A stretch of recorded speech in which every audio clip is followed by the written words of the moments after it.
Cubit അക്കാദമിയുടെ SSC RRB YouTube ചാനലിലേക്ക് സ്വാഗതം. ഇന്ന് നമ്മൾ ഇലക്ട്രിസിറ്റി എന്ന ഭാഗത്തിൻ്റെ ചില ബേസിക് കൺസെപ്റ്റും കാര്യങ്ങളുമാണ് നമ്മൾ ഡീൽ ചെയ്യുന്നത്. അപ്പോൾ നമുക്ക് ടോപ്പിക്കിലേക്ക് വരാം. Electricity, basics of electricity. Okay, അപ്പോൾ നമ്മളതിൽ ഏറ്റവും ആദ്യം നമ്മൾ ഫാദർ ഓഫ് ഇലക്ട്രിസിറ്റി എന്ന മൈക്കൽ ഫാരഡെ, നമുക്കെല്ലാം അറിയുന്ന വ്യക്തിയാണ്. ഇലക്ട്രിസിറ്റിയുടെ ഫാദർ, പിതാവ് എന്നറിയപ്പെടുന്നത് മൈക്കൽ ഫാരഡെ ആണ്. ഫാരഡെയെക്കുറിച്ചൊന്ന് പറഞ്ഞിട്ട് നമുക്ക് ടോപ്പിക്കിലേക്ക് കടക്കാം. അപ്പോൾ ഫാദർ ഓഫ് ഇലക്ട്രിസിറ്റി എന്നറിയപ്പെടുന്നത് മൈക്കൽ ഫാരഡെ ആണ്. നമുക്കറിയാം എന്തുകൊണ്ടാണ് Michael Faraday father of electricity എന്നറിയപ്പെടുന്നത്. നമുക്കറിയാം ഇലക്ട്രിസിറ്റിയുടെ ഇൻവെൻഷനുമായി ബന്ധപ്പെട്ടുകൊണ്ട് ഏറ്റവും പ്രധാനപ്പെട്ട കണ്ടുപിടുത്തം എന്ന് പറയുന്നത് ഇലക്ട്രിസിറ്റി, വലിയ തോതിൽ ഇലക്ട്രിസിറ്റി പ്രൊഡ്യൂസ് ചെയ്യപ്പെടാൻ ആധാരമായ തിയറിയാണ്. ആ തിയറി എന്ന് പറയുന്നത് ഇലക്ട്രോ മാഗ്നറ്റിക് ഇൻഡക്ഷൻ ആണ്. ഇലക്ട്രോ മാഗ്നറ്റിക് ഇൻഡക്ഷൻ കണ്ടെത്തിയ ആളാണ് മൈക്കൽ ഫാരഡെ. ഓക്കെ, ഇനി നമ്മൾ കുറച്ചും കൂടി വ്യക്തമായി പറഞ്ഞാൽ വലിയ തോതിൽ ഇലക്ട്രിസിറ്റി ഉൽപ്പാദിപ്പിക്കുന്നത് ജനറേറ്റർ കൊണ്ടാണ് ആണല്ലോ. അപ്പോൾ ഈ ജനറേറ്റർ ആദ്യമായി കണ്ടെത്തുന്നത് മൈക്കൽ ഫാരഡെ ആണെന്ന് പറയാം.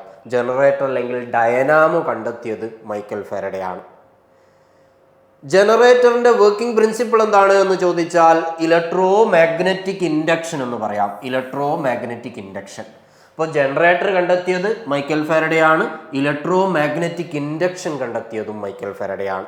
അപ്പോൾ ജനറേറ്റർ എന്നതിൻ്റെ വർക്കിംഗ് പ്രിൻസിപ്പിളായ ഇലക്ട്രോ മാഗ്നറ്റിക് ഇൻഡക്ഷൻ, അതാണ് മെയിനായ കണ്ടുപിടുത്തം. എങ്ങനെയാണ് ഇലക്ട്രിസിറ്റി ഉൽപ്പാദിപ്പിക്കാൻ കഴിയുന്നത് എന്നതിനെ പറ്റി ഏറ്റവും ഇമ്പോർട്ടൻ്റ് ആയൊരു കണ്ടുപിടുത്തമാണ് ഇലക്ട്രോ മാഗ്നറ്റിക് ഇൻഡക്ഷൻ.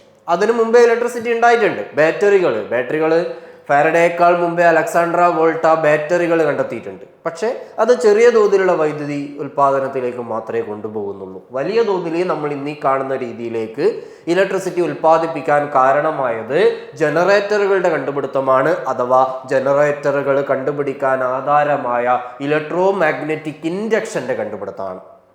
ഇപ്പം എന്താണ് ഇലക്ട്രോ മാഗ്നറ്റിക് ഇൻഡക്ഷൻ എന്ന് പറഞ്ഞാൽ? ഇലക്ട്രോ മാഗ്നറ്റിക് ഇൻഡക്ഷൻ എന്ന് പറഞ്ഞാൽ ഒരു കണ്ടക്ടറിന് ചുറ്റുമുള്ള മാഗ്നറ്റിക് ഫീൽഡിൽ വേരിയേഷൻ ഉണ്ടാകുന്ന സമയത്ത്, ചേഞ്ച് ഉണ്ടാകുന്ന സമയത്ത് അതിലേക്ക് ഒരു EMF ഇൻഡ്യൂസ് ചെയ്യപ്പെടുന്ന പ്രവർത്തനമാണ് ഇലക്ട്രോ മാഗ്നറ്റിക് ഇൻഡക്ഷൻ എന്ന് പറഞ്ഞാൽ. Electro magnetic induction is the induction of EMF in A current carrying conductor when the magnetic field associated with the conductor changes. അപ്പോൾ കണ്ടക്ടറുമായി അസോസിയേറ്റ് ചെയ്ത് കിടക്കുന്ന മാഗ്നറ്റിക് ഫീൽഡിൽ ചേഞ്ച് ഉണ്ടാവുമ്പോൾ അതിലേക്കൊരു EMF അല്ലെങ്കിൽ ഒരു വോൾട്ടേജ് അല്ലെങ്കിൽ ഒരു ഇലക്ട്രിസിറ്റി പ്രൊഡ്യൂസ് ചെയ്യപ്പെടുന്നു. നമ്മൾ സിമ്പിളായിട്ട് ഒരു മാഗ്നറ്റിക് ഫീൽഡ് എന്ന് പറഞ്ഞാൽ അറിയാലോ, മാഗ്നറ്റിൻ്റെ എഫക്റ്റ് ഉള്ള ഒരു മാഗ്നറ്റിന് ചുറ്റുമുള്ള ഏരിയയാണ് മാഗ്നറ്റിക് ഫീൽഡ് എന്ന് വിളിക്കുന്നത് അല്ലേ. അപ്പോൾ ഒരു മാഗ്നറ്റിക് ഫീൽഡിനകത്ത് അല്ലെങ്കിൽ ഒരു മാഗ്നറ്റിൻ്റെ തൊട്ടടുത്ത് നമ്മളൊരു ഇരുമ്പാണി, ഒരു കണ്ടക്ടർ ഇങ്ങനെ മൂവ് ചെയ്തുകൊണ്ടിരുന്നാൽ അതിലേക്കൊരു ചെറിയ ഇലക്ട്രിസിറ്റി പ്രൊഡ്യൂസ് ചെയ്യപ്പെടും. അതാണ് ഇലക്ട്രോ മാഗ്നറ്റിക് ഇൻഡക്ഷൻ. ഇനി നമ്മൾ ജനറേറ്ററിലേക്ക് വരുമ്പോൾ ഒരു ജനറേറ്ററിൻ്റെ സിമ്പിൾ സെറ്റപ്പ് എന്ന് പറയുന്നത് രണ്ട് കാന്തങ്ങൾക്കിടയിൽ, കാന്തത്തിന് നമുക്കറിയാം സൗത്ത് പോൾ ഉണ്ടാവും, നോർത്ത് പോൾ ഉണ്ടാവും. അതിനിടയിൽ ഒരു കണ്ടക്ടർ വെക്കുന്നു, അതിനെ ആർമേച്ചർ എന്ന് പറയും. ഏറ്റവും സിമ്പിളായൊരു ജനറേറ്ററിൻ്റെ സെറ്റപ്പ് ഇങ്ങനെയാണ്. അതിൻ്റെ എൻഡിൽ സ്ലിപ്പ് റിങ്സ് ഉണ്ടാവും, അത് കഴിഞ്ഞാൽ ബ്രഷുകൾ ഉണ്ടാവും. ഇവിടെ നിന്നാണ് പുറത്തേക്ക് ഔട്ട്പുട്ടിലേക്ക് കറണ്ട് എടുക്കുന്നത്. ഓക്കെ, ഇനി നമ്മളൊരു ഹൈഡ്രോ ഇലക്ട്രിക് പവർ സ്റ്റേഷൻ ആണെങ്കിൽ അവിടെ എന്താണ്, അവിടെ വെള്ളത്തിൽ ഡാമിൽ കെട്ടി നിർത്തിയ വെള്ളത്തിൻ്റെ എനർജി കൊണ്ട് അല്ലെ, വെള്ളത്തെ ചെറിയ പിൻസ്റ്റോക്ക് പൈപ്പിലൂടെ കടത്തിവിട്ടുകൊണ്ട് വളരെ ശക്തിയായി ടർബൈൻ്റെ മുകളിലേക്ക് വീഴ്ത്തുമ്പോൾ ടർബൈൻ കറങ്ങുമ്പോൾ അതുമായി കണക്ട് ചെയ്ത ആർമേച്ചറും കറങ്ങുന്നുണ്ടെങ്കിൽ, ആർമേച്ചർ കറങ്ങുമ്പോൾ ഇത് കാന്തങ്ങൾക്കിടയിലുള്ള അല്ലെ. അപ്പോൾ കാന്തത്തിൻ്റെ രണ്ട് മാഗ്നറ്റിക് ഫീൽഡിനകത്ത് വെച്ച് ഈ ആർമേച്ചർ റൊട്ടേറ്റ് ചെയ്യുന്ന സമയത്ത് ഇതിൻ്റെ മാഗ്നറ്റിക് ഫീൽഡിൽ ചേഞ്ച് ഉണ്ടാവുകയും ഇതിലേക്കൊരു കറണ്ട് ഫ്ലോ ചെയ്യുകയും ചെയ്യുന്നു. ആ കറണ്ട് ഔട്ട്പുട്ടിലേക്ക് എടുക്കുന്നു.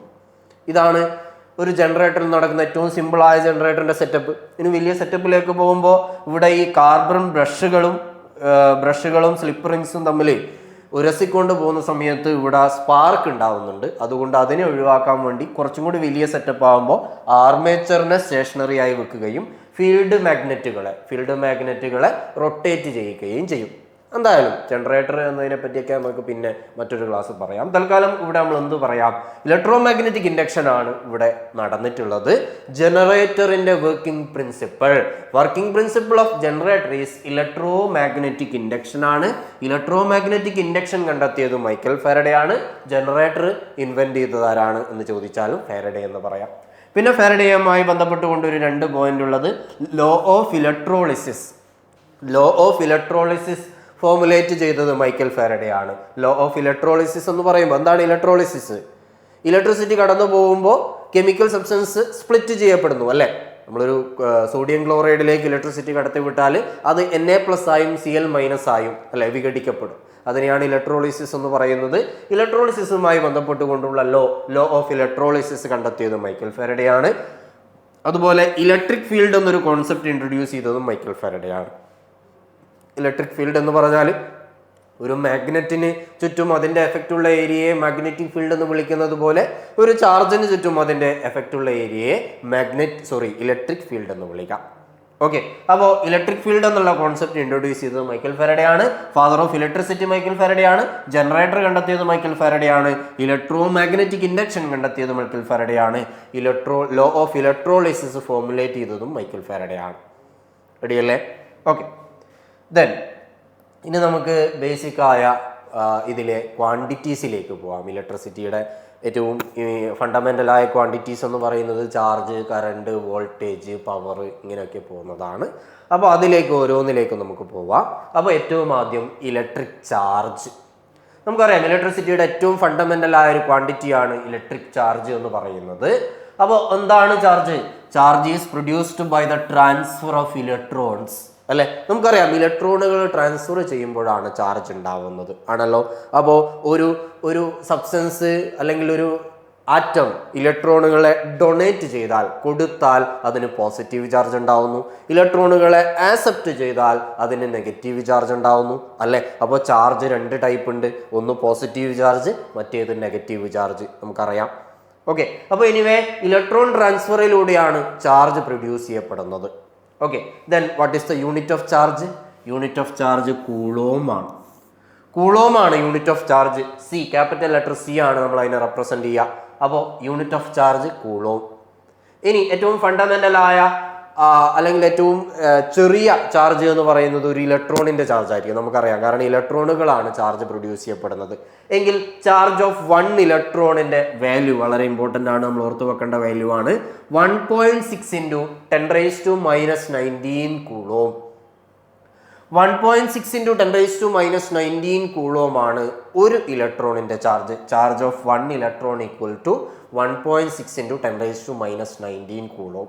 Okay, then what is 1 coulomb? നമ്മൾ ഏതൊരു യൂണിറ്റ് പറയുമ്പോൾ അതിൻ്റെ 1 വാല്യൂ എത്രയാണ് നമ്മൾ ഡിഫൈൻ ചെയ്യും അല്ലെ. അപ്പോൾ അങ്ങനെ 1 കൂളോമിനെ ഡിഫൈൻ ചെയ്തിട്ടുള്ളത് ഇതിൻ്റെ റെസിപ്രോക്കൽ എടുത്തിട്ടാണ്. 1.6 × 10⁻⁻19 കൂളോം ആണ് ഒരു ഇലക്ട്രോണിന്റെ ചാർജ് എങ്കിൽ 1/1.6 × 10⁻⁻19 കൂളോം ഇലക്ട്രോണുകളുടെ ചാർജുകൾ ചേർന്നതായിരിക്കും ഒരു കൂളോം. ഓക്കെ, അപ്പോൾ 1 കൂളോമിനെ നമ്മൾ ഡിഫൈൻ ചെയ്യുക. അപ്പോൾ 1/1.6 × 10⁻⁻19 ഇത് ചെയ്താൽ 1/1.6 0.624 എന്ന് വരും. ഇത് മുകളിലോട്ട് പോയാൽ 10⁻⁻19 എന്ന് വരും. അതിനൊന്ന് മാറ്റി എഴുതിയാൽ 6.25 × 10⁻18 എന്ന് എഴുതാം. അപ്പോൾ 6.25 അല്ലെങ്കിൽ 6.24 × 10⁻18 ഇലക്ട്രോൺസിന്റെ ചാർജ് ചേർന്നതാണ് 1 കൂളോം എന്ന് പറയുന്നത്. Therefore 1 coulomb's charge is equivalent to charge of 6.24 × 10⁻18 electrons. റെഡിയല്ലേ? ഓക്കെ, ദെൻ നമ്മൾ 1-2 ചാർജുമായി ബന്ധപ്പെട്ട ടേമുകൾ പറയുന്നു. Study of charges at rest is called static electricity. Electricity ഒരു സ്റ്റഡിയായി ഡീൽ ചെയ്യുന്ന സമയത്ത് 2 തരം ഇലക്ട്രിസിറ്റി ഉണ്ട് എന്ന് പറയും. ഒന്ന് സ്റ്റാറ്റിക് ഇലക്ട്രിസിറ്റി, മറ്റേത് കറണ്ട് ഇലക്ട്രിസിറ്റി. സ്റ്റാറ്റിക് ഇലക്ട്രിസിറ്റി എന്ന് പറഞ്ഞാൽ പേര് തന്നെയുണ്ട്, അറ്റ് റെസ്റ്റിലുള്ള ചാർജിനെ കുറിച്ചുള്ള സ്റ്റഡിയാണ് സ്റ്റാറ്റിക് ഇലക്ട്രിസിറ്റി. മോഷനിലുള്ള ചാർജിനെ പറ്റിയുള്ള സ്റ്റഡിയാണ് കറണ്ട് ഇലക്ട്രിസിറ്റി. ഓക്കെ, നമ്മൾ ഡീൽ ചെയ്യുന്നത് കറണ്ട് ഇലക്ട്രിസിറ്റിയാണ്. കാരണം നമ്മൾ ഫ്ലോ ചെയ്യുന്നത് നമ്മുടെ വയറിലൂടെയൊക്കെ ഫ്ലോ ചെയ്യുന്ന കറണ്ടാണ് അല്ലെ, ഫ്ലോ ചെയ്യുന്ന ചാർജാണ്. അപ്പോൾ നമ്മൾ ഇലക്ട്രിസിറ്റിയുമായി ബന്ധപ്പെട്ടുകൊണ്ട് നമ്മൾ കാണുന്നതെല്ലാം കറണ്ട് ഇലക്ട്രിസിറ്റിയാണ്. സ്റ്റാറ്റിക് ഇലക്ട്രിസിറ്റി എന്ന് പറയുന്നത് നമ്മുടെ റബ്ബിങ്ങിലൂടെയൊക്കെ വരുന്നതാണ്. നമ്മൾ ഒരു സ്കെയില് തലമുടി റബ്ബ് ചെയ്താൽ അവിടെ ഒരു ഇലക്ട്രോൺ ട്രാൻസ്ഫർ നടക്കുന്നുണ്ട്. തലമുടിയിൽ നിന്ന് സ്കെയിലിലേക്ക് ഇലക്ട്രോൺ ട്രാൻസ്ഫർ ചെയ്യപ്പെടുന്നത് കൊണ്ട് സ്കെയിലിനൊരു ചെറിയ നെഗറ്റീവ് ചാർജ് കിട്ടും. അതുകൊണ്ട് ചെറിയ കഷ്ണം പേപ്പറുകളെ സ്കെയിലിന് തൊട്ടടുത്ത് കൊണ്ടുവച്ചാൽ സ്കെയിലിലേക്ക് അട്രാക്ട് ചെയ്യുന്നത് കാണാം. അവിടെ ഒരു ചാർജ് ട്രാൻസ്ഫർ ആണ് നടന്നത്. നമ്മൾ ചെയ്ത കാര്യമാണ്. ഒരു സ്കെയില് തലമുടിയിൽ ഉരച്ച് അതൊരു ചെറിയ കഷ്ണം പേപ്പറിനടുത്ത് കൊണ്ടുവച്ചാൽ അതിനെ അട്രാക്ട് ചെയ്യാനുള്ള കഴിവ് കിട്ടുന്നത്. ഓക്കെ, അതൊരു സ്റ്റാറ്റിക് ഇലക്ട്രിസിറ്റിയാണ്. ആ സ്കെയിലിന് കിട്ടിയ ചാർജ് മറ്റെവിടേക്കും ഫ്ലോ ചെയ്യുന്നില്ല, അവിടെ തന്നെ നിൽക്കുകയാണ്. അപ്പോൾ അത്തരം ഇലക്ട്രിസിറ്റിയാണ് സ്റ്റാറ്റിക് ഇലക്ട്രിസിറ്റി എന്ന് പറയുന്നത്. ഫ്ലോ ചെയ്യാത്ത ചാർജുകളാണ് സ്റ്റാറ്റിക് ഇലക്ട്രിസിറ്റി ഡീൽ ചെയ്യുന്നത്. ഇനി ഇത്തരം ചാർജുകൾ മെഷർ ചെയ്യാനുള്ള ഡിവൈസാണ് ഇലക്ട്രോസ്കോപ്പ്. ഈ സ്റ്റാറ്റിക് ചാർജുകൾ, ഇങ്ങനെ ഫ്ലോ ചെയ്യാത്ത ചാർജുകൾ, ഫ്ലോ ചെയ്ത് തുടങ്ങിയാൽ പിന്നെ കറണ്ടൊക്കെയാണ് നമ്മൾ മെഷർ ചെയ്യുന്നത്, ചാർജ് അല്ല. ഫ്ലോ ചെയ്യാത്ത ചാർജുകളെ മെഷർ ചെയ്യുന്ന ഡിവൈസാണ്, അല്ലെ static charge is measured by electroscope charge measuring ഡിവൈസാണ് ഇലക്ട്രോസ്കോപ്പ്.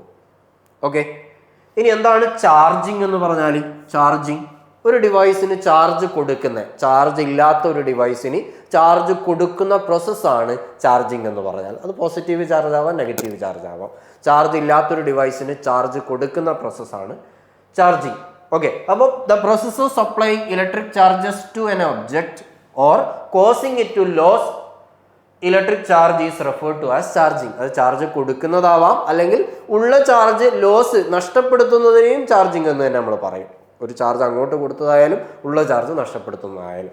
ഓക്കെ, അപ്പോൾ എനിവേ അവിടെ ത്രീ വേസ് ഓഫ് ചാർജിങ് ഉണ്ട് എന്ന് പറയാം. 3 രീതിയിലാണ് ഒരു ഒബ്ജക്റ്റിനെ ചാർജ് ചെയ്യാൻ പറ്റുന്നത്. ഒന്ന് ചാർജിങ് ബൈ ഫ്രിക്ഷൻ, മറ്റൊന്ന് ചാർജിങ് ബൈ കണ്ടക്ഷൻ, മൂന്നാമത്തെ ചാർജിങ് ബൈ ഇൻഡക്ഷൻ. എന്താണ് ചാർജിങ് ബൈ ഫ്രിക്ഷൻ? തൊട്ട് നേരത്തെ പറഞ്ഞില്ലേ, റബ്ബ് ചെയ്യുമ്പോഴൊക്കെ കിട്ടുന്ന ചാർജിങ് ബൈ ഫ്രിക്ഷൻ ആണ്. ഓക്കെ അല്ലേ? തലമുടി സ്കെയിലിൽ റബ്ബ് ചെയ്ത കേസ് നമ്മൾ നേരത്തെ പറഞ്ഞു. രണ്ടാമത് ചാർജിങ് ബൈ കണ്ടക്ഷൻ. എന്താണ്? ചാർജ് ഉള്ള ഒരു ഒബ്ജക്റ്റ് ചാർജ് ഇല്ലാത്ത മറ്റൊരു ഒബ്ജക്റ്റുമായി കണ്ടക്ട് ചെയ്യുമ്പോൾ ഒന്ന് കൂട്ടിമുട്ടിച്ചാൽ അതിൽ നിന്നും മറ്റേതിലേക്ക് ചാർജ് ഫ്ലോ ചെയ്യും. അത് ചാർജിങ് ബൈ കണ്ടക്ഷൻ.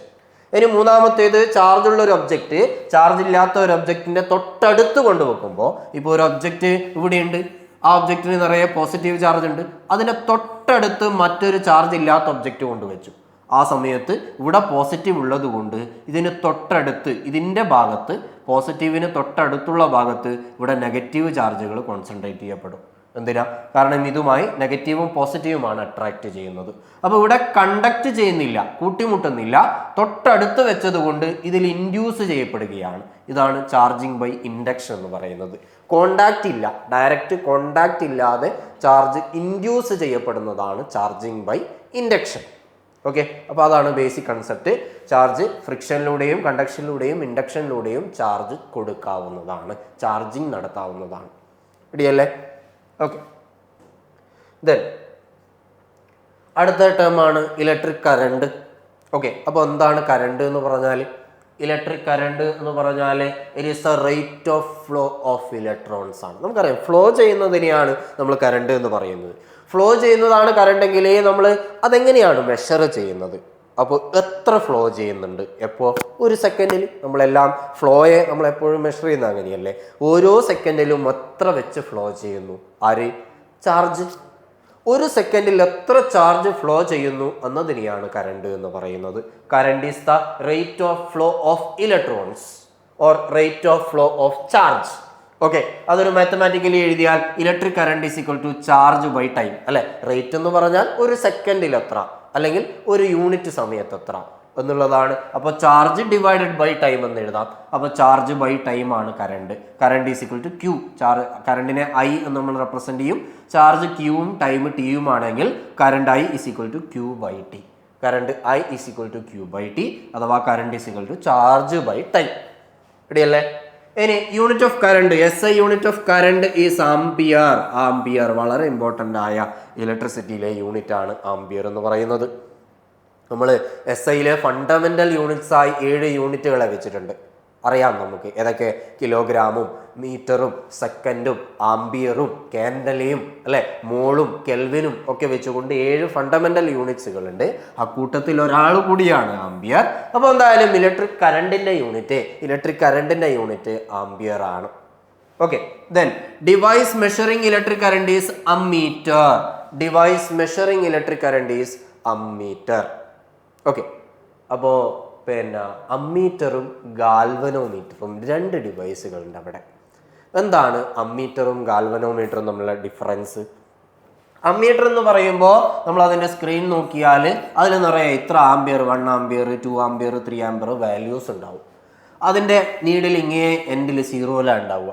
നമ്മളൊരു കറണ്ട് അതിൽ കൊടുത്താൽ അത് എത്ര ആംബിയർ ആണോ ആ വാല്യൂ നീഡിൽ കാണിക്കുന്നു. അപ്പോൾ ഇത്ര കറണ്ട് ഉണ്ട് എന്ന് മെഷർ ചെയ്യുന്നത് അമ്മീറ്റർ വെച്ചിട്ടാണ്. അപ്പോൾ അമ്മീറ്റർ മെഷേഴ്സ് കറണ്ട്. റെഡിയാണ്? Okay, then what about galvanometer? അപ്പോൾ അതിൻ്റെ ഒരു പോയിന്റ് പറയണമെങ്കിൽ നമ്മൾ വളരെ ചെറിയൊരു കറണ്ട്, ഇപ്പോൾ ഒരു 0.0001 ആംബിയർ ഇതിലേക്ക് കൊടുത്താൽ, അമ്മീറ്ററിൽ കൊടുത്താൽ അമ്മീറ്റർ അത് കാണിക്കുമോ?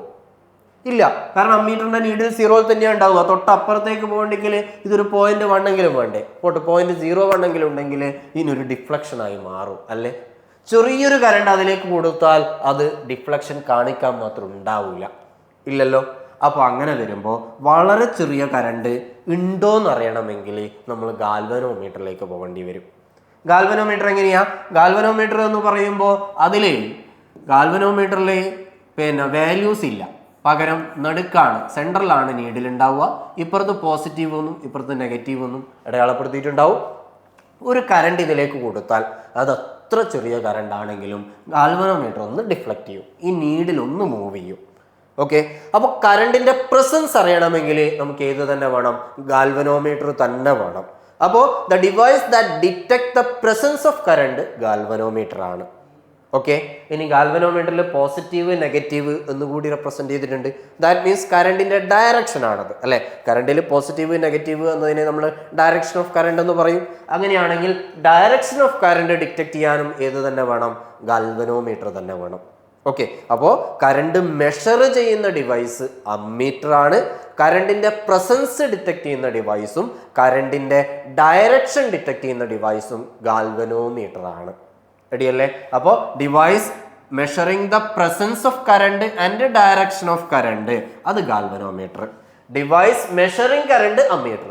ഡിവൈസ് മെഷറിംഗ് കറണ്ട് മെഷർ ചെയ്യുന്ന device ammeter. Device detecting the presence and direction of current galvanometer. റെഡിയല്ലേ? ഓക്കെ, ഇനി അമ്മീറ്റർ എപ്പോഴും സീരീസിലാണ് ഒരു സർക്യൂട്ടിൽ കണക്ട് ചെയ്യുന്നത്. നമ്മളെപ്പോഴും കറണ്ട് മെഷർ ചെയ്യണമെങ്കിൽ 2 രീതിയിലാണ് കണക്ഷൻ വരുന്നത്. ഒന്നുകിൽ സീരീസ് അല്ലെങ്കിൽ പാരലൽ. അതിൽ സീരീസ് കണക്ഷനാണ് എപ്പോഴും അമ്മീറ്റർ ചെയ്യേണ്ടത്. Ammeter always connected in series. Okay, then അതുപോലെ നമ്മൾ യൂണിറ്റ് പറഞ്ഞ സമയത്ത് ആംബിയർ നമ്മൾ പറയുമ്പോൾ ഇവിടെ നമുക്ക് ഇക്വേഷൻ എന്നുണ്ട്. Current I is equal to Q/T എന്നൊരു ഇക്വേഷൻ നമ്മളെ കയ്യിലുണ്ട് ഉണ്ടല്ലോ. Current I is equal to Q/T ആണെങ്കിൽ Q അഥവാ ചാർജിന്റെ യൂണിറ്റ് കൂളോം ആണ് നമുക്കറിയാം. ടൈമിന്റെ യൂണിറ്റ് സെക്കൻഡ് ആണ്. അപ്പോൾ കൂളോം പെർ സെക്കൻഡ് കറണ്ടിന്റെ യൂണിറ്റ് ആയ ആംബിയറിന് ഇക്വലന്റ് ആണ്. Ampere equal to coulomb per second എന്ന് നമുക്ക് വേണമെങ്കിൽ എഴുതാം. റെഡിയല്ലേ? ഓക്കെ, ദെൻ അടുത്തതിലേക്ക് പോവാം. അടുത്ത നമ്മൾ വോൾട്ടേജ് അഥവാ പൊട്ടൻഷ്യൽ ഡിഫറൻസ് ആണ് അടുത്ത ക്വാണ്ടിറ്റി. പൊട്ടൻഷ്യൽ ഡിഫറൻസ് അഥവാ വോൾട്ടേജ്. ഓക്കെ, അപ്പോൾ എന്താണ് കറണ്ടും വോൾട്ടേജും തമ്മിലുള്ള ഡിഫറൻസ്? കറണ്ട് എന്നത് ഒരു ഫ്ലോ ആണ്. ഏതൊരു ഫ്ലോ ഉണ്ടാവണമെങ്കിലും ഒരു ഡിഫറൻസ് വേണം നമുക്ക് അല്ലേ. നമ്മളൊരു പൈപ്പിലൂടെ വെള്ളം ഫ്ലോ ചെയ്യണമെങ്കിൽ there should be A height difference. അതുപോലെ ഒരു എയർ മൂവ് ചെയ്യണമെങ്കിൽ there should be A pressure difference എന്ന് പറയുന്നത് പോലെ കറണ്ട് എന്നൊരു ഫ്ലോക്ക് കാരണമായ ഡിഫറൻസ് ആണ്. കറണ്ട് എന്ന ഫ്ലോ ഉണ്ടാക്കുന്ന ഡിഫറൻസ് ആണ് പൊട്ടൻഷ്യൽ ഡിഫറൻസ് അഥവാ വോൾട്ടേജ് എന്ന് പറയാം. മറ്റൊരു രീതിയിൽ പറഞ്ഞാൽ ഒരു കേബിള് അല്ലെങ്കിൽ ഒരു വയർ എടുത്താൽ അതിൻ്റെ ഒരു പോയിന്റിൽ നിന്നും മറ്റൊരു പോയിന്റിലേക്ക് കറണ്ടിനെ ഫ്ലോ ചെയ്യിക്കുന്നതെന്തോ അതാണ് വോൾട്ടേജ് എന്ന് പറയാം. ഓക്കെ, നമ്മൾ അതിനെ ഡെഫിനിഷനായി പറയുന്നത് ഒരു പോയിന്റിൽ നിന്നും മറ്റൊരു പോയിന്റിലേക്ക് കറണ്ടിനെ മൂവ് ചെയ്യിക്കാൻ ആവശ്യമായ വർക്ക് ഡൺ ആണ് വോൾട്ടേജ് എന്ന് പറയും, അഥവാ പൊട്ടൻഷ്യൽ ഡിഫറൻസ് എന്ന് പറയും. രണ്ട് പേര് ഉപയോഗിക്കാറുണ്ട്, potential difference or voltage. Common ആയി വോൾട്ടേജ് എന്ന് പറയും. അപ്പോൾ electric potential difference is defined as the work done to move a unit charge from one point to another. ഒരു യൂണിറ്റ് ചാർജിനെ ഒരു പോയിന്റിൽ നിന്നും മറ്റൊരു പോയിന്റിലേക്ക് മൂവ് ചെയ്യാൻ ആവശ്യമായ വർക്ക് ഡൺ ആണ്. Work done to move a unit charge from one point to other is called voltage. Okay, അപ്പോൾ വോൾട്ടേജ് ഓർ പൊട്ടൻഷ്യൽ ഡിഫറൻസിന്റെ ഇക്വേഷൻ നമുക്ക് എന്ത് എഴുതാം? വർക്ക് ഡൺ പെർ ചാർജ് എന്ന് എഴുതാം. Work done per charge, work done divided by charge, W/Q. റെഡിയാണോ? അപ്പോൾ work by charge എന്ന് പറയുമ്പോൾ വർക്കിന്റെ യൂണിറ്റ് എന്താ? വർക്കിന്റെ യൂണിറ്റ് ജൂളാണ്. വർക്കിന്റെ യൂണിറ്റ് ജൂളാണ്. ചാർജിന്റെ യൂണിറ്റ് കൂളോം ആണ്. അപ്പോൾ ജൂൾ പെർ കൂളോം എന്നത് ഏതിന്റെ യൂണിറ്റ് ആണ്? വോൾട്ടേജിന്റെ യൂണിറ്റ് ആണ്. കാരണം വർക്കിന്റെ യൂണിറ്റ് ജൂളാണ്, ചാർജിന്റെ യൂണിറ്റ് കൂളോം ആണ്. അപ്പോൾ ജൂൾ പെർ കൂളോം വോൾട്ടേജിന്റെ യൂണിറ്റ് ആണ്. ഇനി വോൾട്ടേജിന്റെ SI യൂണിറ്റ് ഏത് എന്ന് ചോദിച്ചാൽ നമ്മൾ ഏതാ പറയല്? നമുക്കറിയാം, എപ്പോഴും വോൾട്ടേജ് എന്ന് പറയുന്നത് ഇത്ര വോൾട്ട് എന്ന് പറഞ്ഞുകൊണ്ടാണ് റെപ്രസെന്റ് ചെയ്യുന്നത്. അപ്പോൾ വോൾട്ടേജിന്റെ യൂണിറ്റ് വോൾട്ട് ആണ്. വോൾട്ട് ആണ്. അപ്പോൾ വോൾട്ട് എന്നത് ഏത് സയന്റിസ്റ്റിന്റെ പേരെന്നാണ് വോൾട്ട് എന്ന യൂണിറ്റ് വന്നിട്ടുള്ളത്? നെയിംഡ് ആഫ്റ്റർ അലക്സാണ്ട്ര വോൾട്ട. ഇറ്റാലിയൻ ഫിസിസിസ്റ്റ് ആണ് അലക്സാണ്ട്ര വോൾട്ട. അദ്ദേഹമാണ് ഞാൻ നേരത്തെ പറഞ്ഞു ഏതാ ഇലക്ട്രിക് ബാറ്ററി കണ്ടെത്തിയത്. ആദ്യമായി ഇലക്ട്രിക് ബാറ്ററി കണ്ടെത്തിയത് വോൾട്ടയാണ്, അലക്സാണ്ട്ര വോൾട്ടയാണ്. അദ്ദേഹത്തിന്റെ അദ്ദേഹത്തോട് ആദരസൂചകമായിട്ടാണ് അദ്ദേഹത്തിന്റെ പേര് ഇതിന്റെ ഇലക്ട്രിസിറ്റിയിലെ വോൾട്ടേജിന്റെ യൂണിറ്റ് ആയി കൊടുത്തിട്ടുള്ളത്. ഓക്കെ, അപ്പോൾ എനിവേ അങ്ങനെ ആകുമ്പോൾ നമ്മൾ നേരത്തെ പറഞ്ഞില്ലേ വോൾട്ടേജിന്റെ യൂണിറ്റ് ജൂൾ പെർ കൂളോം ആണെന്ന് പറഞ്ഞില്ലേ. അപ്പോൾ ജൂൾ പെർ കൂളോം എന്തിന് ഇക്വലന്റ് ആണ്? വോൾട്ടിന് ഇക്വലന്റ് ആണ്. 1 volt is equal to 1 joule per coulomb. Joule per coulomb എന്നത് വോൾട്ടിന് ഇക്വലന്റ് ആണ്. Volt is equal to joule per coulomb. റെഡിയല്ലേ? ഓക്കെ, ഇനി ഡിവൈസ് മെഷറിംഗ് വോൾട്ടേജ് അഥവാ പൊട്ടൻഷ്യൽ ഡിഫറൻസ്, വോൾട്ട് മീറ്റർ. അറിയാം, voltage measuring device voltmeter. Voltage measuring device voltmeter. ഇനി voltmeter is connected in parallel. Voltmeter parallel ആയിട്ടാണ് connect ചെയ്യുന്നത്. Volt meter is connected in parallel. നേരത്തെ പറഞ്ഞു ammeter എങ്ങനെയാണ് connect ചെയ്യുന്നത്? Series ആയിട്ടാണ് connect ചെയ്യേണ്ടത്. വോൾട്ട് മീറ്റർ പാരലൽ ആയിട്ടാണ് കണക്ട് ചെയ്യേണ്ടത്. റെഡിയല്ലേ? ഓക്കെ, ഞാൻ അടുത്തതിലേക്ക് പോവാം. അടുത്തത് പവർ. Electric power. എന്താണ് ഇലക്ട്രിക് പവർ എന്ന് പറഞ്ഞാൽ? എപ്പോഴും പവർ എന്ന് പറഞ്ഞാൽ വർക്ക് ബൈ ടൈം അല്ലെങ്കിൽ എനർജി ബൈ ടൈം ആണ്, അല്ലെ? ഒരു സെക്കൻഡിൽ എത്ര വർക്ക് ചെയ്തു, ഒരു സെക്കൻഡിൽ എത്ര എനർജി കൺസ്യൂം ചെയ്തു എന്നുള്ളതാണ്. നമ്മൾ ഇലക്ട്രിസിറ്റിയുടെ രീതി പറയുമ്പോൾ ഇലക്ട്രിക് എനർജി കൺസ്യൂം ചെയ്തത് വെച്ച് നമുക്ക് പറയാം. അപ്പോൾ electric power measures the rate of electric energy transfer by an electric circuit per unit time. അപ്പോൾ ഒരു സെക്കൻഡിൽ അഥവാ യൂണിറ്റ് ടൈമിൽ ട്രാൻസ്ഫർ ചെയ്ത ഇലക്ട്രിക് എനർജിയാണ് പവർ എന്ന് പറയുന്നത്, അല്ലെ? ഒരു ബൾബ്, നമ്മളെല്ലാ ഡിവൈസുകളും അതിന്റെ പവർ വെച്ചിട്ടാണ് നമ്മൾ റെപ്രസെന്റ് ചെയ്യുന്നത്. ഇപ്പോൾ ഒരു CFL ബൾബ് 15 വാട്ട് പവർ ആണ് എന്ന് പറഞ്ഞാൽ അതിന്റെ മീനിങ് എന്താ? ഒരു സെക്കൻഡിൽ 15 ജൂൾ എനർജി വേണം അതിന് ലൈറ്റ് ചെയ്യാൻ എന്നുള്ളതാണ്. ഓക്കെ, അപ്പോൾ ഓരോ സെക്കൻഡിലും എത്ര ജൂൾ എനർജി വേണം എന്നുള്ളതാണ് അതിന്റെ പവർ കൊണ്ട് ഉദ്ദേശിക്കുന്നത്. റെഡിയല്ലേ? ഓക്കെ, പവറിന്റെ യൂണിറ്റ് നമുക്കറിയാം വാട്ടാണ്. യൂണിറ്റ് ഓഫ് പവർ വാട്ടാണ്. Watt, WATT, watt. Okay, then നമ്മൾ എല്ലാ ഡിവൈസിന്റെ മുകളിലും ഇത്ര ഇത്ര വാട്ട് എന്ന് എഴുതി വെച്ചിട്ട് കാണാറുണ്ട്. അപ്പോൾ യൂണിറ്റ് ഓഫ് പവർ വാട്ട്. ഇനി പവറിന്റെ ഏറ്റവും പ്രധാനപ്പെട്ട ഇലക്ട്രിസിറ്റിയിലെ യൂണിറ്റ് എന്ന് പറയുന്നത് power is equal to current into voltage. Electric കറണ്ടിനെ വോൾട്ടേജ് കൊണ്ട് മെഷർ ചെയ്താൽ പവർ കിട്ടുന്നു. P is equal to VI. നമ്മൾ സാധാരണ ഒരു ഡിവൈസിന്റെ മുകളിൽ നേരത്തെ പറഞ്ഞ CFL ബൾബിന്റെ മുകളിൽ 230 വോൾട്ട് എന്നും 15 വാട്ട് എന്നും എഴുതിയിട്ടുണ്ട്. 15 വാട്ട് എന്നും എഴുതിയിട്ടുണ്ട്. അതിലൂടെ ഫ്ലോ ചെയ്യുന്ന കറണ്ട് എത്ര എന്നൊരു ചോദ്യം ചോദിച്ചാൽ നമുക്ക് എങ്ങനെ ചെയ്യാം? Power is equal to voltage into current ആണ്. Power is equal to voltage into current ആണെങ്കിൽ current is equal to power divided by voltage ആണ്. Power divided by voltage, power എത്രയാ? 15 വാട്ടാണ്. വോൾട്ടേജ് 230 വോൾട്ട് ആണ്. അപ്പോൾ 15/230 ചെയ്താൽ മതി. അത്രയും ആംപിയർ ആയിരിക്കും കറണ്ട്. ഓക്കെ, റെഡിയല്ലേ? ദെൻ അത്രയേ ഉള്ളൂ പവറിൽ. പിന്നെ പവറിന്റെ തൊട്ടടുത്തേക്ക് നമ്മൾ അതുമായി ബന്ധപ്പെട്ടുകൊണ്ട് ഒരു ക്വാണ്ടിറ്റി കൂടി പറയാനുള്ളത്, നമ്മൾ വീടുകളിൽ നമ്മളെ മീറ്റർ റീഡ് ചെയ്യുന്നവർ, കറണ്ടിന്റെ ബില്ല് മുറിക്കാൻ വരുന്നവർ തരുന്നൊരു ബില്ലിൽ ഇത്ര യൂണിറ്റ് എന്ന് എഴുതിയിട്ടുണ്ട്, അല്ലെ? അത് ഏത് യൂണിറ്റ് ആണ്? അഥവാ എന്താണ് ഇത്ര യൂണിറ്റ്? കറണ്ടിന്റെ ഏതളവാണത്? ഈ കറണ്ട് ആണോ, വോൾട്ടേജ് ആണോ, പവർ ആണോ, എനർജി ആണോ എന്ന് ചോദിച്ചാൽ നമ്മൾ എന്താ പറയുക? അത് എനർജിയാണ് മെഷർ ചെയ്യുന്നത്. ഏത് ഡിവൈസ് നോക്കിയിട്ട്? ഒരു മീറ്റർ ഉണ്ടല്ലോ, ആ മീറ്ററിന്റെ പേരെന്താണ്? ആ മീറ്ററിന്റെ പേര് വാട്ട് അവർ മീറ്റർ എന്നാണ്. വാട്ട് അവർ മീറ്റർ അത് മെഷർ ചെയ്യുന്നത് ഇലക്ട്രിക് എനർജിയാണ്. ഏത് യൂണിറ്റിലാണ് മെഷർ ചെയ്യുന്നത്? അതിന്റെ മുകളിൽ തന്നെ എഴുതി വെച്ചിട്ടുണ്ട് kWh, കിലോ വാട്ട് അവർ എന്ന് പറയും. kWh എന്ന യൂണിറ്റിലാണ് നമ്മളെ വീടുകളിൽ ഉപയോഗിക്കുന്ന ഇലക്ട്രിക് എനർജി മെഷർ ചെയ്യപ്പെടുന്നത്. ഓക്കെ, kWh നമുക്ക് ആ യൂണിറ്റ് തന്നെയുണ്ട്. ഇത് എന്തിന്റെ യൂണിറ്റാ? Watt, kilowatt. Kilowatt എന്ന് പറഞ്ഞാൽ 1000 വാട്ട് നമുക്കറിയാം. അപ്പോൾ പവറിന്റെ യൂണിറ്റ് ആണ് കിലോ വാട്ട്. അവറോ? ടൈമിന്റെ യൂണിറ്റ് ആണ്. അപ്പോൾ ഇത് പവർ ഇൻറ്റു ടൈം അല്ലേ വരുന്നത്? പവറിന്റെ യൂണിറ്റ് ആണ് വാട്ട്, ടൈമിന്റെ യൂണിറ്റ് ആണ് അവർ. അപ്പോൾ പവർ ഇൻറ്റു ടൈം എന്ന് പറയുമ്പോൾ ഏതാ quantity? Power is equal to energy by time. Power is equal to energy by time ആണെങ്കിൽ പവർ ഇൻറ്റു ടൈം ഏതാ ക്വാണ്ടിറ്റി? എനർജിയാണ് അല്ലേ? അപ്പോൾ അങ്ങനെയാണെങ്കിൽ kWh എന്തിൻ്റെ യൂണിറ്റ് ആണ്? എനർജിയുടെ യൂണിറ്റ് ആണ്. കിലോ വാട്ട് അവർ എനർജിയുടെ യൂണിറ്റ് ആണ്. കിലോ വാട്ട് അവറിൽ മെഷർ ചെയ്യപ്പെടുന്നത് ഇലക്ട്രിക്കൽ എനർജിയാണ്. ഓക്കെ, ഇനി കിലോ വാട്ട് അവറിനെ ജൂളിലേക്ക് ട്രാൻസ്ഫർ ചെയ്യാം, കൺവേർട്ട് ചെയ്യാം. എങ്ങനെയാണ് കൺവേർട്ട് ചെയ്യുന്നത്? 1 കിലോ വാട്ട് അവർ എന്ന് പറയുമ്പോൾ 1 kWh എന്ന് പറയുമ്പോൾ 1 കിലോ വാട്ട് അവർ എന്ന് പറഞ്ഞാൽ 1000 വാട്ടാണ്, 1000 വാട്ടാണ്. 1 അവർ സെക്കൻഡിലേക്ക് മാറ്റിയാൽ എത്ര സെക്കൻഡ് ഉണ്ടാണ് 1 അവർ ഉണ്ടാവുന്നത്? 3600 സെക്കൻഡ് അല്ലെ? 60 × 60. അപ്പോൾ ഇത് മൾട്ടിപ്ലൈ ചെയ്താൽ നമുക്ക് 3.6 × 10⁻⁶ എന്ന് കിട്ടും. അപ്പോൾ 3.6 × 10⁻⁶ ജൂൾ ആണ് 1 കിലോ വാട്ട് അവർ എന്ന് പറയുന്നത്, ജൂളിലേക്ക് കൺവേർട്ട് ചെയ്താൽ. ഓക്കെ, അപ്പോൾ 3.6 × 10⁻⁶, അതായത് വാട്ട് സെക്കൻഡ് ആണ് ജൂൾ. അപ്പോൾ kWhനെ ജൂളിലേക്ക് മാറ്റാൻ നമ്മൾ വാട്ട് സെക്കൻഡിലേക്ക് മാറ്റുന്നു. വാട്ട് സെക്കൻഡ് ആണ് ജൂളായിട്ട് വരിക. Okay, then 1 kWh = 3.6 × 10⁻⁶ joule. റെഡിയല്ലേ? ഓക്കെ, ദെൻ അതുപോലെ പവറിന്റെ മറ്റൊരു യൂണിറ്റ് HP, ഹോഴ്സ് പവർ കേട്ടിട്ടുണ്ടാവും. Horse power 1 HP = 746 വാട്ടാണ്. 1 HP = 746 വാട്ടാണ്. മറ്റൊരു യൂണിറ്റ് ഓഫ് പവർ ആണ് HP. ഹോഴ്സ് പവർ എന്നതും പവറിന്റെ മറ്റൊരു യൂണിറ്റ് ആണ്.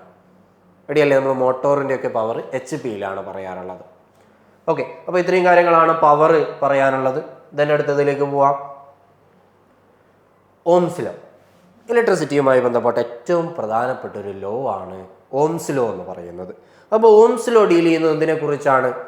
നമുക്കറിയാം, നമ്മൾ നേരത്തെ പറഞ്ഞല്ലോ, കറണ്ടും വോൾട്ടേജും പറയുമ്പോൾ നമ്മൾ പറഞ്ഞു കറണ്ട് എന്നതൊരു ഫ്ലോ ആണ്. വോൾട്ടേജ് ആ ഫ്ലോ ഉണ്ടാക്കുന്ന ഡിഫറൻസ് ആണ് അല്ലേ? അപ്പോൾ നല്ല ഡിഫറൻസ് ഉണ്ടെങ്കിൽ നല്ല ഫ്ലോ ഉണ്ടാവണമല്ലോ. അപ്പോൾ ഡിഫറൻസ് കൂടുമ്പോൾ ഫ്ലോവും കൂടണം.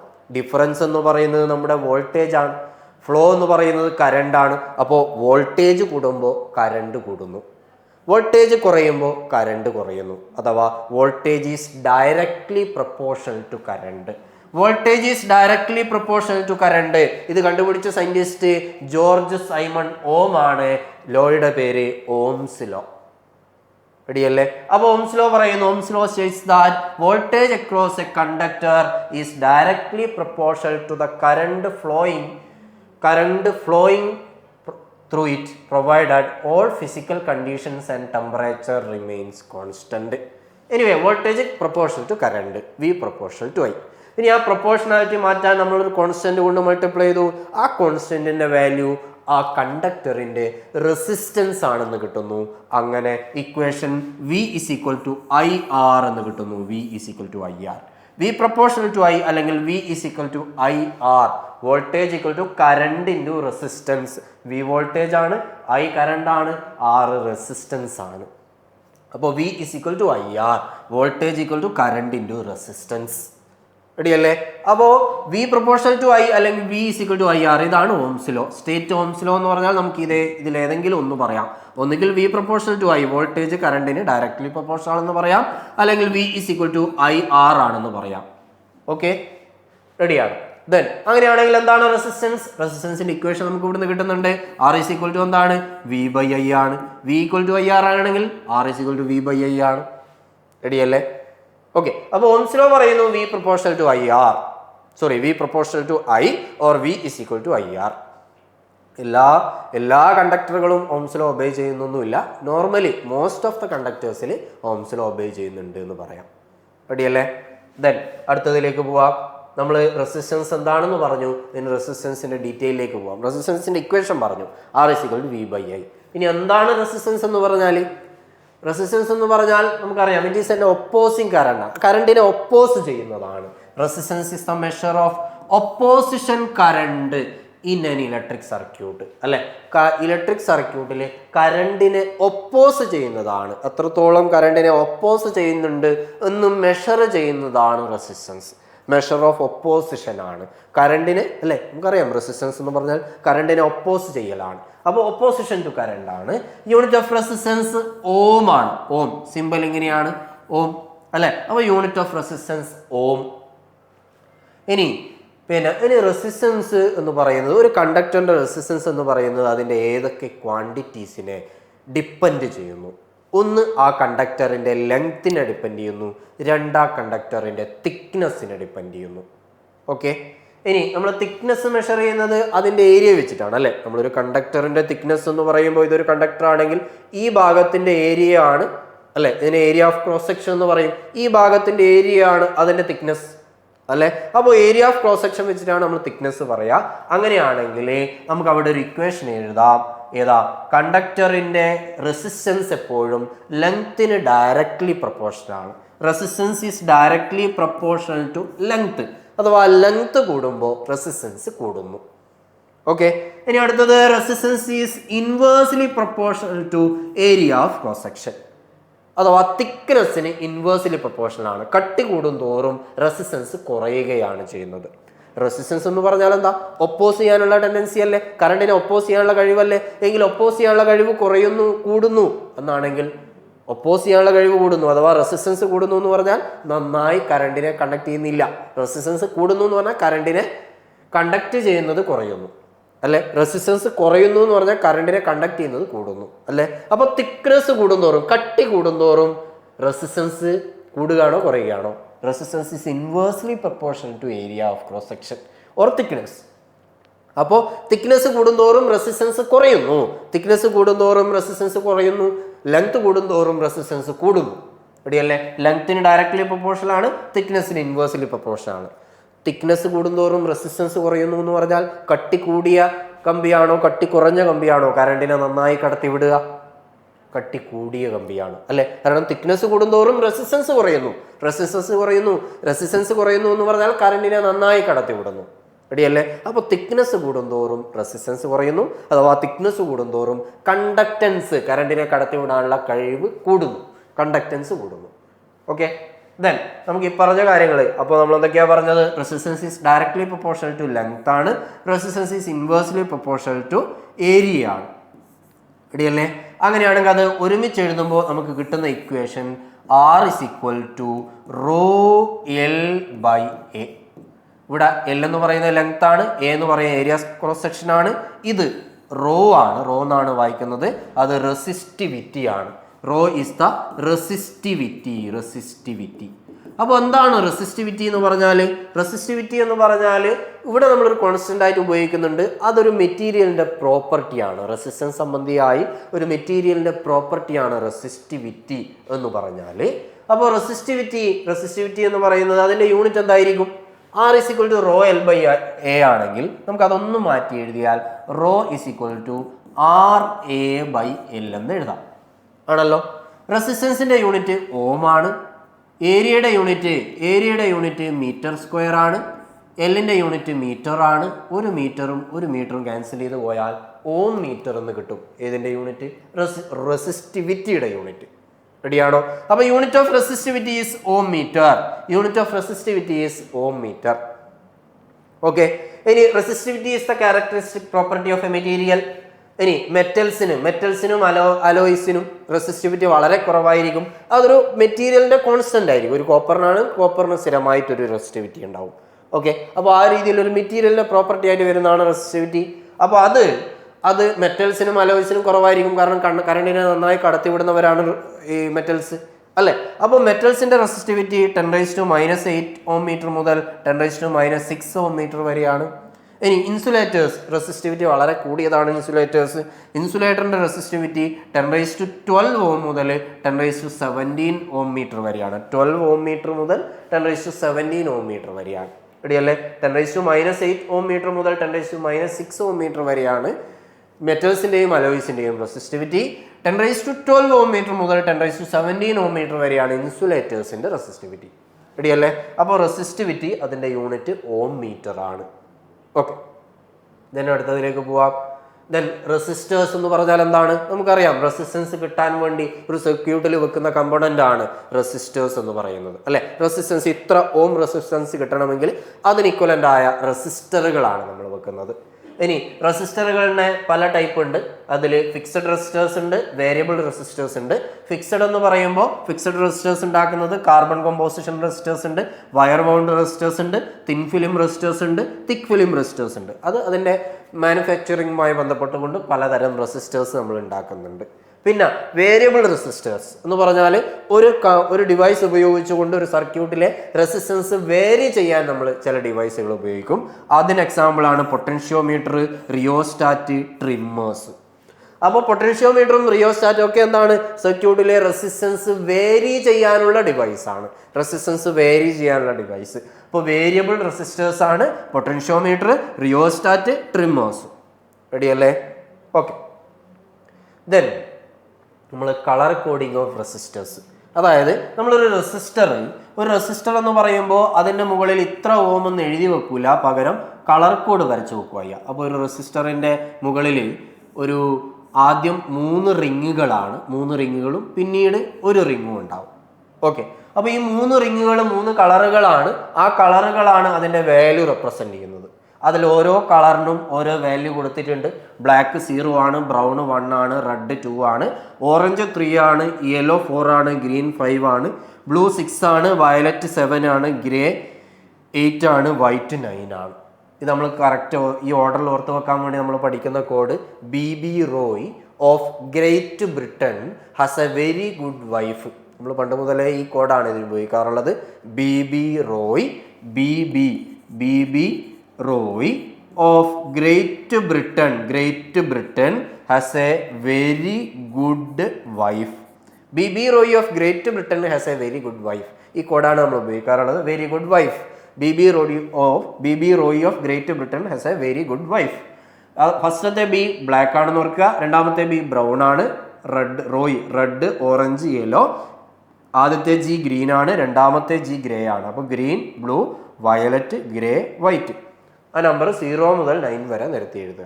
ഓക്കെ, അപ്പോൾ ഓരോന്നിൻ്റെയും നമ്പർ കിട്ടി. ഇനി നമ്മൾ 3 കളറുകൾ തന്നു എന്ന് വിചാരിക്കും. ഇപ്പോൾ നമുക്ക് ഇടയുള്ളത് റെഡ്, ഓറഞ്ച്, യെല്ലോ. ഇങ്ങനെയാണ് ആദ്യത്തെ 3 കളറുകൾ എന്നെടുക്കുക. അങ്ങനെയാണെങ്കിൽ നമ്മൾ കോഡ് എഴുതേണ്ടത്, അതിൻ്റെ വാല്യൂ എഴുതേണ്ടത്, റെഡിൻ്റെ വാല്യൂ 2 ആണ്, അത് ആദ്യം എഴുതി. ഓറഞ്ചിൻ്റെ വാല്യൂ 3 ആണ്, അത് രണ്ടാമത് എഴുതി. ഇനി മൂന്നാമത്തെ യെല്ലോയുടെ വാല്യൂ തൊട്ടടുത്ത് എഴുതുകയല്ല വേണ്ടത്, പകരം ഇൻറ്റു 10⁻⁴ യെല്ലോയുടെ വാല്യൂ 4. അപ്പോൾ മൂന്നാമത്തെ കളറിൻ്റെ വാല്യൂ 10ന്റെ പവർ ആയിട്ടാണ് എഴുതേണ്ടത്. ഫസ്റ്റ് രണ്ടെണ്ണം അതുപോലെ എഴുതി, റെഡിൻ്റെ 2, ഓറഞ്ചിൻ്റെ 3. യെല്ലോയുടേത് ഇൻറ്റു 10⁻⁴ ആയിട്ടാണ് യെല്ലോയുടെ വാല്യൂ എഴുതേണ്ടത്. അപ്പോൾ 23 × 10⁴ ആണ് റെഡ്, ഓറഞ്ച്, യെല്ലോ എന്ന് കളർ ബാൻഡുകൾ തന്നാൽ അതിൻ്റെ വാല്യൂ വരുന്നത്. ഇനി നാലാമത് വരുന്ന കളർ ടോളറൻസ് ആണ്. ടോളറൻസ് എന്ന് പറഞ്ഞാൽ എത്രത്തോളം ഈ വാല്യൂ വാരി ചെയ്യാം എന്നാണ് ടോളറൻസ് പറയുന്നത്. ടോളറൻസ് ബ്രൗൺ ആണെങ്കിൽ 1% വരെ വാരി ചെയ്യാം, റെഡ് ആണെങ്കിൽ 2%, ഗോൾഡ് ആണെങ്കിൽ 5%, സിൽവർ ആണെങ്കിൽ 10%, ഇനി ഒരു കളറും ഇല്ലെങ്കിൽ 20%. ഇങ്ങനെയാണ് ടോളറൻസ് വരുന്നത്. നോ കളർ 20% ആണ്, സിൽവർ 10%, ഗോൾഡ് 5%, റെഡ് 2%, ബ്രൗൺ 1%. നമ്മളത് എഴുതുമ്പോൾ ഇപ്പോൾ ഇവിടെ ഗോൾഡ് കൂടി ഉണ്ടായി, ഈ കളർ ഗോൾഡ് ആയിരുന്നുവെങ്കിൽ നമ്മൾ ± ഗോൾഡിൻ്റെ 5%, ±5% എന്നാണ് എഴുതുക. അതായത് 5% കൂടാനും കുറയാനും സാധ്യതയുണ്ട് എന്നാണ് ടോളറൻസിൻ്റെ കളർ റെപ്രസെൻ്റ് ചെയ്യുന്നത്. റെഡിയല്ലേ? അപ്പോൾ അത്രയാണ് റെസിസ്റ്റൻസുമായി ബന്ധപ്പെട്ട് പറയാനുള്ളത്. അതിന് റെസിസ്റ്റൻസിൻ്റെ നേരെ റെസിപ്രോക്കലിനെ നമ്മൾ കണ്ടക്റ്റൻസ് എന്ന് പറയും, അല്ലെ? ഒപ്പോസ് ചെയ്യാനുള്ള കഴിവാണ് റെസിസ്റ്റൻസ് എങ്കിൽ കണ്ടക്ട് ചെയ്യാൻ, കറണ്ടിനെ കടത്തിവിടാനുള്ള കഴിവാണ് കണ്ടക്റ്റൻസ്. അപ്പോൾ conductance is the measure of how easy it is for electric current to flow, അല്ലെ? ഇലക്ട്രിക് കറണ്ടിനെ എത്രത്തോളം ഈസിയായി ഫ്ലോ ചെയ്യാൻ സമ്മതിക്കുന്നുണ്ട് എന്നുള്ളതാണ് കണ്ടക്റ്റൻസ്, അല്ലെ? Then conductance is the inverse of resistance. റെസിസ്റ്റൻസിന്റെ ഇൻവേഴ്സ് ആണ്, റെസിസ്റ്റൻസിന്റെ റെസിപ്രോക്കൽ ആണ് അല്ലെ. കടത്തിവിടാനുള്ള കഴിവ് എപ്പോഴും ഒപ്പോസ് ചെയ്യാനുള്ള കഴിവിന്റെ ഇൻവേഴ്സ് ആണ്. അപ്പോൾ conductance is equal to 1 resistance എന്ന് ഇക്വേഷൻ എഴുതാം. Conductance is equal to 1 resistance. C എന്ന് കണ്ടക്ടൻസിനെ റെപ്രസെന്റ് ചെയ്താൽ C is equal to 1/R. Conductance is equal to 1 resistance. Unit of conductance siemens. Unit of conductance siemens or siemens, അല്ലെങ്കിൽ റെസിസ്റ്റൻസിന്റെ unit inverse ഇട്ടാലും മതി. റെസിസ്റ്റൻസിന്റെ യൂണിറ്റ് ഓം ആണ്. അപ്പോൾ 1 റെസിസ്റ്റൻസ് ആയതുകൊണ്ട് ഓം ഇൻവേഴ്സ് 1/ഓം അല്ലെങ്കിൽ ഓം ഇൻവേഴ്സ്. ഓം ഇൻവേഴ്സ് എന്ന് നമ്മൾ മോ എന്നും എഴുതാറുണ്ട്. ഓം തിരിച്ചിട്ടാൽ OHM തിരിച്ചിട്ടാൽ ഇങ്ങോട്ട് എഴുതിയാൽ MHO മോ എന്ന് വായിക്കും. അപ്പോൾ ഓം ഇൻവേഴ്സിനെ നമ്മൾ സിമ്പൽ തിരിച്ചിട്ടിട്ട് ഇങ്ങനെ എഴുതിയാൽ ഇത് മോ എന്ന് വായിക്കും. മോ റെഡിയല്ലേ. അപ്പോൾ ഓം ഇൻവേഴ്സ് അല്ലെങ്കിൽ മോ എന്നും എഴുതാറുണ്ട്. SI യൂണിറ്റ് ആയി നമ്മൾ സീമൻ ആണ് പറയാറുള്ളത്. സീമൻ. അപ്പോൾ unit of conductance siemens. Unit of conductance siemens. അപ്പോൾ ഇനി കണ്ടക്ടൻസ് എന്ന് പറഞ്ഞാൽ 1 റെസിസ്റ്റൻസ് ആണെങ്കിൽ കണ്ടക്ടിവിറ്റി എന്ന് പറയുമ്പോൾ 1 റെസിസ്റ്റിവിറ്റി ആയിരിക്കും. കണ്ടക്ടിവിറ്റി 1 റെസിസ്റ്റിവിറ്റി ആയിരിക്കും. യൂണിറ്റ് ഓഫ് കണ്ടക്ടിവിറ്റി 1 റെസിസ്റ്റിവിറ്റി ആണ്. അപ്പോൾ റെസിസ്റ്റിവിറ്റിയുടെ യൂണിറ്റ് ഓം മീറ്റർ ആണ് എങ്കിൽ 1 റെസിസ്റ്റിവിറ്റിയുടെ unit ohm inverse metre inverse. Ohm inverse metre inverse ആണ് കണ്ടക്ടിവിറ്റിയുടെ unit. Ohm inverse metre inverse. റെഡിയല്ലേ. ഓക്കെ. ഇനി best conductor of electricity silver. നമുക്കെല്ലാം അറിയാം കറണ്ടിനെ ഏറ്റവും നന്നായി കടത്തിവിടുന്നത് സിൽവർ ആണ്. സിൽവർ ആണ്. നമ്മൾ കൂടുതലും കറണ്ടിന്റെ കണ്ടക്ടേഴ്സായി ഉപയോഗിക്കുന്നത് കോപ്പറും അലുമിനിയം ആണ് അല്ലെ. നമ്മൾ വീട്ടിലെ വയറിങ്ങിലൊക്കെ കോപ്പറാണ്. ഇലക്ട്രിക് ലൈനുകളാണെങ്കിൽ അലുമിനിയം ആണ്. അത് ചീപ്പർ ആയതുകൊണ്ടാണ്. സിൽവർ കുറച്ചും കൂടി കോസ്റ്റ്ലി ആണ്. കുറച്ചും കൂടി ചീപ്പായ ഒരു നല്ല കണ്ടക്ടർ എന്ന് പറയുന്നത് കോപ്പറും അലുമിനിയം ഒക്കെയാണ്. അതുകൊണ്ടാണ് നമ്മൾ കോപ്പറും അലുമിനിയം ഒക്കെ നോർമൽ കണ്ടക്ടേഴ്സായി യൂസ് ചെയ്യുന്നത്. Best conductor of electricity silver ആണ്. റെഡിയല്ലേ. ദെൻ എന്താണ് AC-യും DC-യും അല്ലെ. ഇലക്ട്രിക് കറണ്ടിനെ അൾട്ടർനേറ്റീവ് കറണ്ട് എന്നും ഡയറക്റ്റ് കറണ്ട് എന്നും രണ്ടായി തിരിക്കാം. AC, DC. അപ്പോൾ AC അഥവാ അൾട്ടർനേറ്റിംഗ് കറണ്ട്. ACയുടെ full form alternating current. AC എന്ന് പറഞ്ഞാൽ എന്താണ്? It is a current which changes its direction periodically. ഓരോ പീരീഡ് കഴിയുമ്പോഴും ഡയറക്ഷൻ ചേഞ്ച് ചെയ്യുന്ന കറണ്ടാണ് AC കറണ്ട് എന്ന് പറയുന്നത്.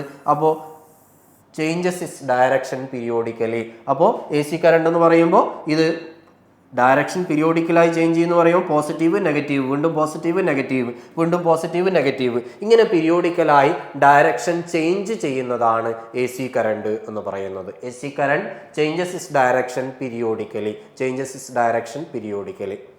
ഓക്കെ. ദെൻ രണ്ടാമത്തെ direct current DC. Direct current എന്താണ്? Direct current is a current which flows in the same direction അല്ലെ. Same ഡയറക്ഷനിൽ ഫ്ലോ ചെയ്യുന്ന കറണ്ടാണ് ഡയറക്റ്റ് കറണ്ട്. ഇപ്പോൾ DC ഡയറക്റ്റ് കറണ്ട് നമ്മൾ ഒരൊറ്റ ലൈനായിട്ട് റെപ്രസെന്റ് ചെയ്യും. AC നമ്മളൊരു സൈൻ വേവായി റെപ്രസെന്റ് ചെയ്യും. ACക്ക് ഫ്രീക്വൻസി ഉണ്ടാവും, DCക്ക് ഫ്രീക്വൻസി ഉണ്ടാവില്ല. ഇത് ഡയറക്റ്റ് കറണ്ടാണ്, ഒരൊറ്റ ലൈനാണ്. പോസിറ്റീവ് നെഗറ്റീവും വേരി ചെയ്യുന്നില്ല, ഒരൊറ്റ ഡയറക്ഷനാണ്. അത് സ്റ്റഡിയുമാണ്. മറ്റേത് സ്റ്റഡി അല്ല, വേരിയിങ് ആണ്. ഇത് സ്റ്റഡി കറണ്ടാണ്, ഒരൊറ്റ ഡയറക്ഷനാണ് DC. അപ്പോൾ AC വേരിയിങ് കറണ്ടാണ്, DC സ്റ്റഡി കറണ്ടാണ്, ഒരൊറ്റ ഡയറക്ഷനാണ് DC.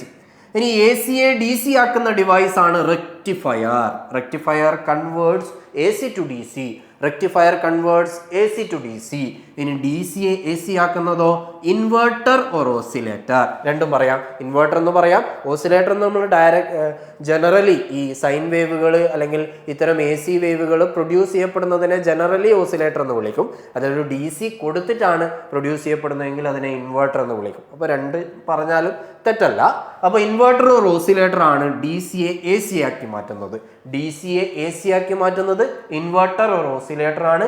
ACയെ DC ആക്കുന്നത് റെക്ടിഫയറുകളാണ്. ഡയോഡുകൾ ഉപയോഗിച്ചുകൊണ്ടാണ് റെക്ടിഫയർ പ്രവർത്തിക്കുന്നത്. ഇപ്പോൾ റെക്ടിഫയറിന്റെ വർക്കിംഗ് പ്രിൻസിപ്പിൾ എന്ന് പറയുന്നത്, റെക്ടിഫയർ വർക്ക് ചെയ്യുന്നത് ഡയോഡുകളുടെ പ്രിൻസിപ്പിളുമായി ബന്ധപ്പെട്ടുകൊണ്ടാണ്. ഡയോഡുകളൊക്കെ നമുക്ക് പിന്നീട് പറയാം. അപ്പോൾ അത്രയാണ് AC DC എന്നതിനെ പറ്റി പറയാനുള്ളത്. അപ്പോൾ ഇത്രയും കാര്യങ്ങൾ. ഏറ്റവും അവസാനം നമുക്ക് ജൂൾസ് ലോ എന്താണെന്ന് കൂടി പറഞ്ഞിട്ട് അവസാനിപ്പിക്കാം. അപ്പോൾ AC DC റെഡി ആണല്ലോ. ACയെ DC ആക്കുന്നത് റെക്ടിഫയർ ആണ്, DCയെ AC ആക്കുന്നത് ഓസിലേറ്റർ ആണ്. ഓക്കെ. ഇനി ജൂൾസ് ലോ എന്ന് പറഞ്ഞാൽ ഒരു കണ്ടക്ടറിലൂടെ കറണ്ട് ഫ്ലോ ചെയ്യുമ്പോൾ പ്രൊഡ്യൂസ് ചെയ്യപ്പെടുന്ന ഹീറ്റ് മെഷർ ചെയ്യുന്ന ഇക്വേഷൻ ആണ് ജൂൾസ് ലോ എന്ന് പറയുന്നത്. ഏതൊരു കണ്ടക്ടറിലൂടെയും കറണ്ട് ഫ്ലോ ചെയ്യുമ്പോൾ അവിടെ ഹീറ്റ് പ്രൊഡ്യൂസ് ചെയ്യപ്പെടും. ആ ഹീറ്റ് പ്രൊഡ്യൂസിന്റെ current carrying conductor is equal to I²RT. അതായത് കറണ്ടിന്റെ square into resistance into time. അതാണ് ജൂൾസ് ലോ പറയുന്നത്. H is equal to I²RT. Heat പ്രൊഡ്യൂസിന്റെ കറണ്ട് ക്യാരിയിങ് കണ്ടക്ടർ. ഏതൊരു കണ്ടക്ടറിലൂടെ ഹീറ്റ് ഫ്ലോ ചെയ്യുമ്പോഴും ഏതൊരു കണ്ടക്ടറിലൂടെ കറണ്ട് ഫ്ലോ ചെയ്യുമ്പോഴും അവിടെയൊക്കെ ഹീറ്റ് ഉണ്ടാവുന്നുണ്ട്, അത് ചൂടാവുന്നുണ്ട്. ആ ഹീറ്റ് എത്രത്തോളം ഉണ്ട് എന്ന് കണ്ടുപിടിക്കാനുള്ള ഇക്വേഷനാണ് H=I²RT. H=I²RT. റെഡിയല്ലേ? അപ്പോൾ ഇതോടുകൂടി നമുക്ക് ഇന്നത്തെ ക്ലാസ് അവസാനിപ്പിക്കാം. Okay, thank you.